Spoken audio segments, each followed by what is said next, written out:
এই পানি আগ্রাসনটা আমার কাছে কেন জানি মনে হয় মানে ভারতের যে একটি প্রাচীন আর্য সমাজের আধিপত্য বজায় রাখার যে একটা প্রচেষ্টা, সেটাও কোনোভাবে আমার কাছে মনে হচ্ছে। কারণ দক্ষিণের কৃষ্ণা কাবেরী নদীতেও বাঁধ দিয়ে এই বৈষম্য করা হচ্ছে, যে এখানেও ভারতের অভ্যন্তরেও আন্দোলন চলছে। এবং প্রখ্যাত লেখক অরুন্ধতী রায় প্রায়ই এই আন্দোলনের সাথে সামিল হয়ে অত্যন্ত সোচ্চার থাকে, যেটাকে আমরা আর্যবর্ত বলি আর কি, উত্তর ভারতীয়। এদের সেই প্রাচীন কাল থেকে আপনি জানেন অশ্বমেধ যজ্ঞ করার একটা অভ্যেস আছে, যে তারা যাগযজ্ঞ করে ঘোড়া ছেড়ে দেবে এবং প্রান্তিক রাজারা যদি কেউ সেটাকে আটকে দেয় তাহলে বুঝতে হবে সেই রাজা কেন্দ্রীয় সম্রাটের প্রতি অবজ্ঞা করছেন, সুতরাং সেই দেশ দখল করতে হবে। এই যে একটা ডক্ট্রিন তাদের মাথার মধ্যে কাজ করে, সেখান থেকে তারা এখনো সরে যায়নি। তারা যেটি করবেন সেটি অবধারিত, সেটা অবশ্যই পালনীয়, সেটার কোনো ব্যত্যয় হবে না। এই নীতি, সেটা আমরা যেটাই বলি না কেন, চাণক্য নীতি বলি বা অন্য যে কোনো ডক্ট্রিন বলি না কেন, তাদের হৃদয়ের অভ্যন্তরে এই ধরনের একটি কাজ করছে। ভারত পাকিস্তান একটা ছোটখাটো সংঘাত হয়ে গেল, বাংলাদেশের সরকার বা জনগণ চেয়েছে, শান্তি চেয়েছে, এটা দ্রুত থেমে যাক এটা চেয়েছে, কেউ কোনো পক্ষ অবলম্বন করেনি। কিন্তু আপনি বয়ানগুলো যদি দেখেন, লক্ষ্য করেন, দেখবেন যে এই ভারত পাকিস্তান যুদ্ধে পাকিস্তানকে তো যেভাবে তুলোধনা করা দরকার করছেই, তাদের মিডিয়া, অবশ্য সেখানকার মানুষও বলে গদি মিডিয়া, মানে গদির সাথে সংশ্লিষ্ট যে মিডিয়া, তো এরা যেভাবে বয়ান তৈরি করেছে, অপপ্রচার ক্রমাগতভাবে দিয়ে গেছে, এবং এই অপপ্রচারের ব্যাপারে আন্তর্জাতিকভাবেও কিন্তু প্রতিবাদ এসছে। তারা বাংলাদেশকেও টেনে নিয়ে আসছে এই অপপ্রচারের সাথে। সামাজিক গণমাধ্যমের সাথে যারা জড়িত তারা বলছে যে এই বাংলাদেশকে ৭১ সালে আমরা সহযোগিতা করেছি তাদের স্বাধীনতার জন্য, কিন্তু এটা ভুলে গেলে চলবে না, ওদের ভিতরেও কিন্তু এক ধরনের পাকিস্তান আছে। মানে রূপক অর্থে তারা অন্য একটি কথা বুঝাতে চাচ্ছেন, তাদের হৃদয়ের মধ্যেও একটা পাকিস্তান আছে। তো এই যখন মেন্টালিটি, এই যখন মানসিকতা, আমরা সেইখান থেকে সমমর্যাদা সম্পন্ন কোনো কিছু পাবো এটা আশা করা যায়। ভারতীয় যে পানি আগ্রাসনের বিরুদ্ধে আমি তখন ক্লাস 10-এ পড়ি, আমার এখনো মানে ম্যাট্রিক পরীক্ষা দিচ্ছি,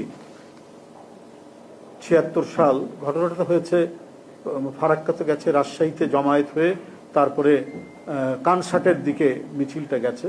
তো মানুষের যে উত্তেজনা, উদ্দীপনা, এবং সারা বাংলাদেশ থেকে যেভাবে ঝাঁকে ঝাঁকে মানুষকে সেদিন রাজশাহীর স্টেশনে নেমে মাদ্রাসা মাঠে উপস্থিত হতে দেখেছি, ঝমাঝম বৃষ্টি, সেই বৃষ্টির মধ্যে এই প্রতিবাদের জন্য মজলুম জননেতার যে আহ্বান, সেটিকে প্রতিপালন করার জন্য মানুষের যে আকুতি, যে আগ্রহ, সেই মানে অল্প বয়সেই একজন কিশোর বা তরুণ, ক্লাস 10-এ পড়ি, আমি সেদিন সেটা লক্ষ্য করেছি।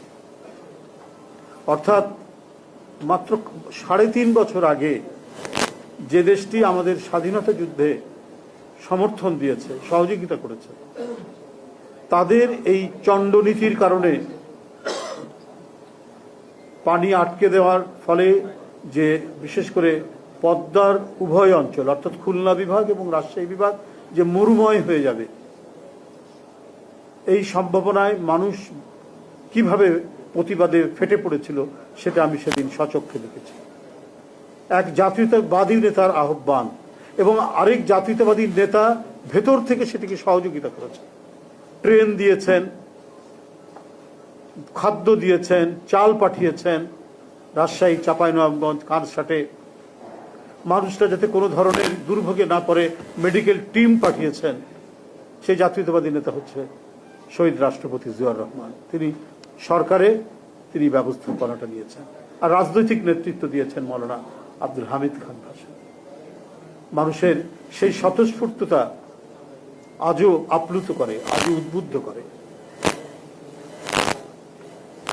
আমি এখানে কয়েকজন বলেছেন যে যখন দেখছি আমাদের গণতন্ত্র একেবারেই বিপন্ন এবং আমরা নানা দিক থেকেই আগ্রাসনের সম্মুখীন, এটার বিষয়ে প্রতিবাদ করার জন্য রাস্তায় নেমেছি। তো আমি দেখলাম যে আমাদের জোটে যারা আছেন, জোটের বাইরে যারা আছেন, বিশেষ করে বামপন্থী দুই একটা রাজনৈতিক দলগুলো, উনি এই কাজটা করছেন আমরা জানি না, আমরা আমাদেরকে তো এটা তো কোনো সিদ্ধান্ত হয়নি। আমাদেরও দুই একজন নেতা বলেছে, অস্বীকার করব না। কিন্তু ন্যাশনাল ইন্টারেস্টে যদি কেউ কোনো কথা বলেন, এটা সিদ্ধান্ত কি? অথচ আমরা দেখেছি ৭২-এর পর থেকে ভারতের আগ্রাসনী রূপকে তাত্ত্বিক যে অভিধায় এটাকে অভিহিত করেছেন, এরা তো সবাই বামপন্থী ছিল। মৌলানা হামিদ খান ভাসানী প্রথম শুরু করলেন ভারতীয় সেনাবাহিনী কবে প্রত্যাহার করছো শেখ মুজিব, তুমি সেটা তারিখ ঘোষণা করো। তারপরে প্রত্যাহার হয়েছে।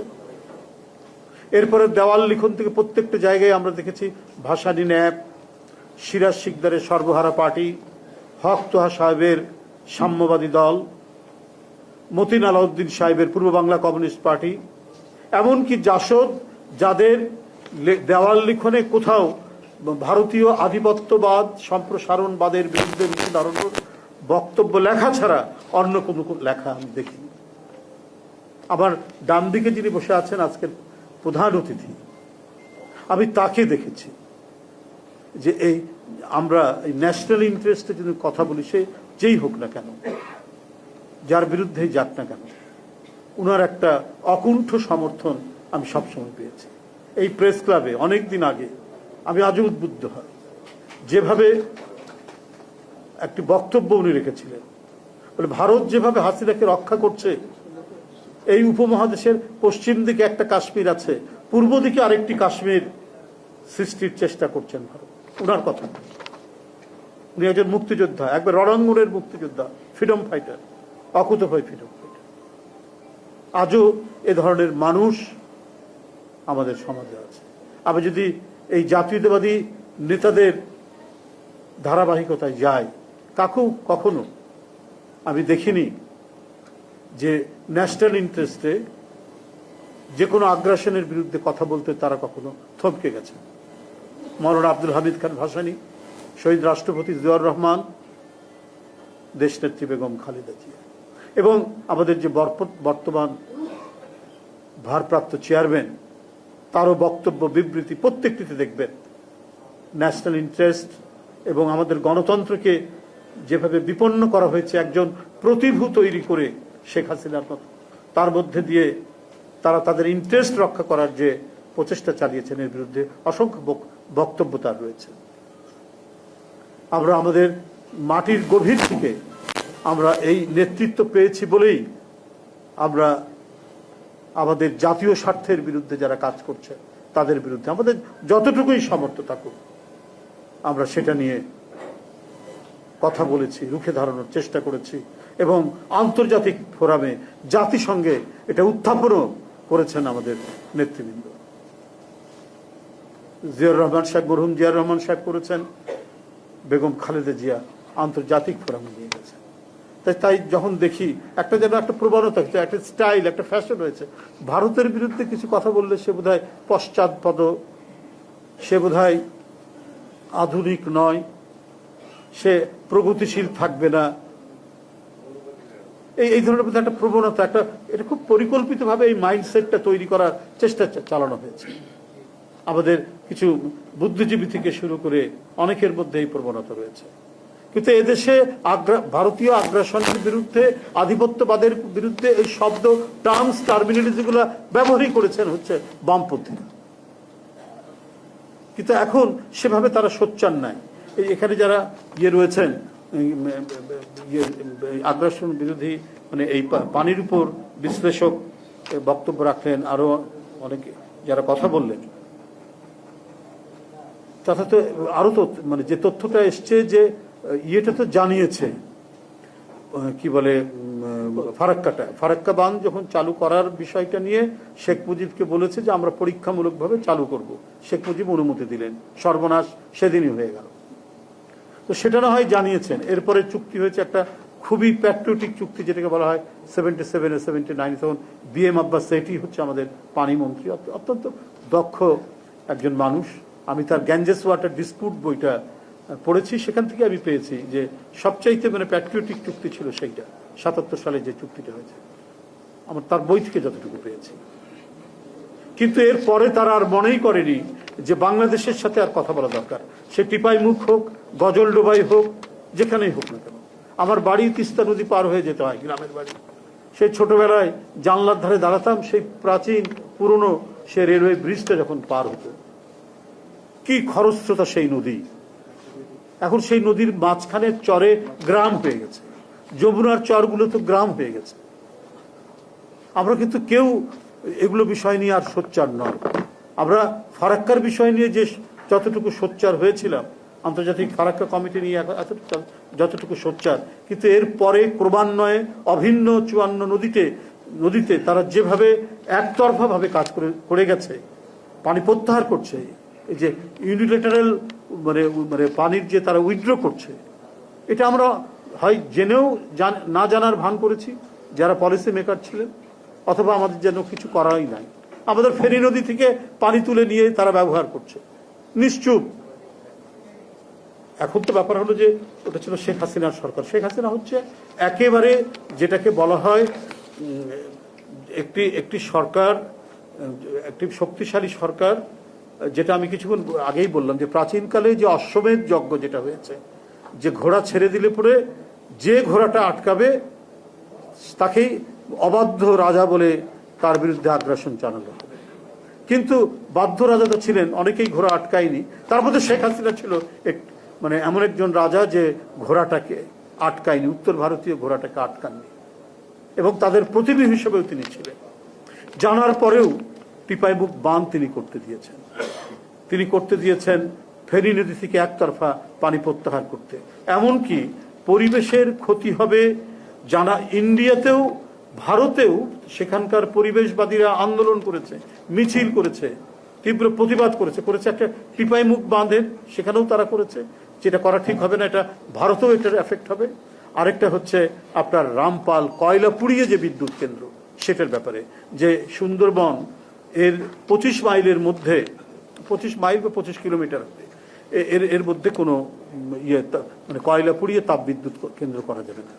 কিন্তু এমনভাবে তিনি আত্মনিবেদন করেছিলেন দিল্লির কাছে, সেই আত্মনিবেদন থেকে শেখ হাসিনা যেন ফিরে আসতে চাননি, তিনি সেটা করলেন এবং তার এফেক্ট শুরু হয়েছে। এর যে বর্জ্য নদীতে যাচ্ছে, যে সমস্ত নদী, পশুর নদী সহ অন্যান্য নদী, প্রত্যেকটি নদী টক্সিক হচ্ছে, দিনকে দিন এর পরিস্থিতি খারাপ হয়ে উঠছে। সামগ্রিকভাবেই আমরা ভয়ঙ্কর এক প্রাকৃতিক বিপর্যয়ের মুখোমুখি। রাজশাহী আমাদেরই এলাকা, আমরা যে এলাকায় আমরা থেকেছি, এই ফারাক্কা বাঁধের ব্যাপারে বলেছি প্রাকৃতিক হবে, বিপর্যয় দেখা দেবে, হচ্ছেও তাই। কিছুদিন পানি খুললে পড়ে আপনার যে পানিটা আমরা পাচ্ছি সেখানে আর্সেনিকে ভর্তি, আর্সেনিক যুক্ত পানি।